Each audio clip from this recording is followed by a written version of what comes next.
Hi, this is Randy again. I'm here on my fourth podcast, Common Sense and Ramblings in America, and today I wish to discuss voting.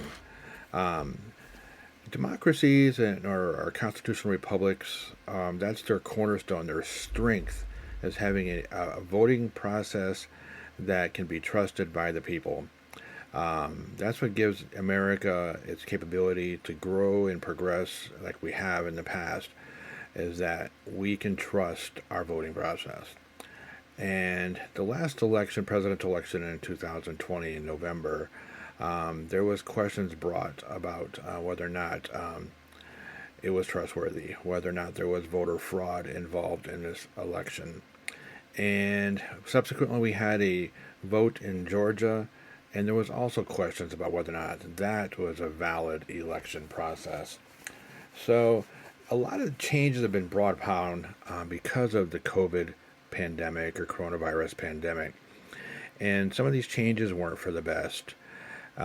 Changes are we're supposed to be going through the legislature in each state when you want to change the voting process. This is part of the Constitution that stipulates that voter change has to be done through legislation. It cannot be sidestepped or whatever, and it's not supposed to go through the courts. Well, shortcuts were taken by several states on the East Coast, making it legal pretty much to accept any kind of mail-in ballot. There are processes for this, and those were circumvented by the courts and by politicians trying to pass their own agenda. So what happened is there was no way of verifying the votes. We couldn't even tell if people had voted more than once. Once the envelopes were opened up, there's no identification process or markings on the ballots. They're basically anonymous. So who knows if these ballots couldn't have been scanned multiple times. There was very little ability to monitor the process for counting the votes. There were supposed to have been, but it was not allowed in many of these states. And there was no verification process set up that could be considered trustworthy. People were kept away far too much of a distance, should I say, from the actual counting process.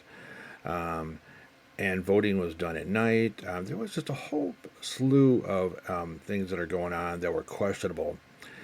And because the press is basically biased for one side over the other, there was little press coverage about these questions. And apparently the courts just did not want to deal with any of these questions either. So if we are going to have a voting system, an election process that can be trusted, we need to have some rules. We need to have some laws that are in place that will prevent more fraud. I believe, and there's been quite a push over the last decade or so for IDs, photo IDs, to be taken or shown when you vote. I don't see any reason why you can't do that. When you buy something with a credit card, you usually have to have unless it's for a small amount, you have to have a photo ID. When you go into places that have high security, you're using photo IDs. And none of this is done in what supposedly is the most important part of our country as government is the election process, and we are not using photo IDs. And with this mass mail-in balloting, people are getting ballots mailed to them for that they don't even have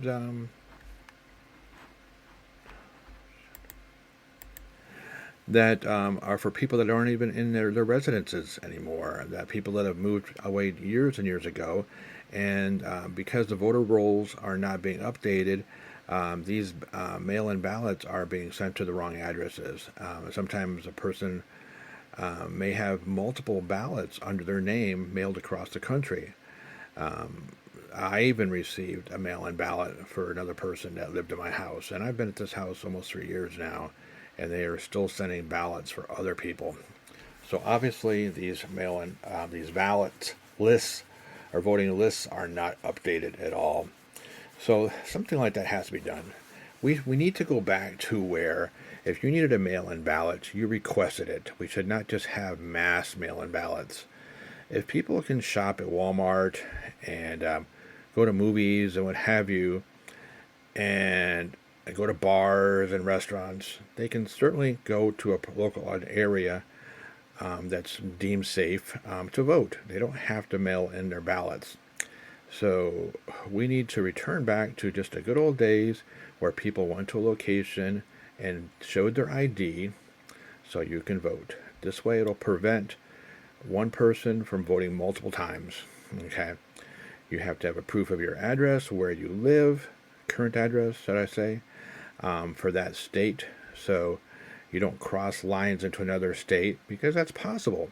If you don't use a photo ID with an address on it, or a driver's license or otherwise, or even a passport that shows your address, there's nothing stopping you from going to another state and just saying, hey, I want to vote.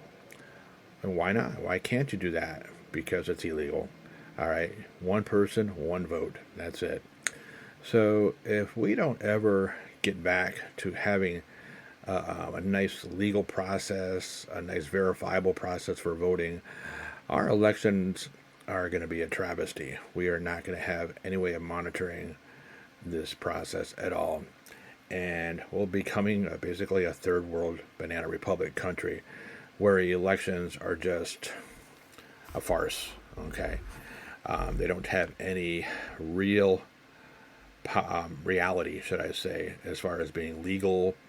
Whoever is in power can basically stay in power because they have control. We can't govern ourselves that way. The people are basically losing their power. And so we have no way of knowing how many people voted multiple times. In some cities and states, there actually were more votes cast than there actually is people voted there on the voter poll rolls. So you get 120, 115% population voting. That's pretty much impossible to do. Considering the average voting percentages is like maybe 50, 60%, that's a really good number. 70% is an excellent number of the population that's registered to vote will actually be voting. So when you get greater than 100%, how is that possible? So until we can have a verifiable election process that's legal and trusted, our country is just going in the wrong direction. And that's what I have to say about this process, is that I love my country, and I want our country to continue to grow and improve. And I want the politicians that are in office to actually be the politicians that we voted for, and not politicians that some rich person got into office because they were able to afford to pay to cheat, or had enough money so they could actually cheat and buy the ballots, buy the vote. So I want everybody to be safe and keep up the good fight and have a great day. Thank you for listening.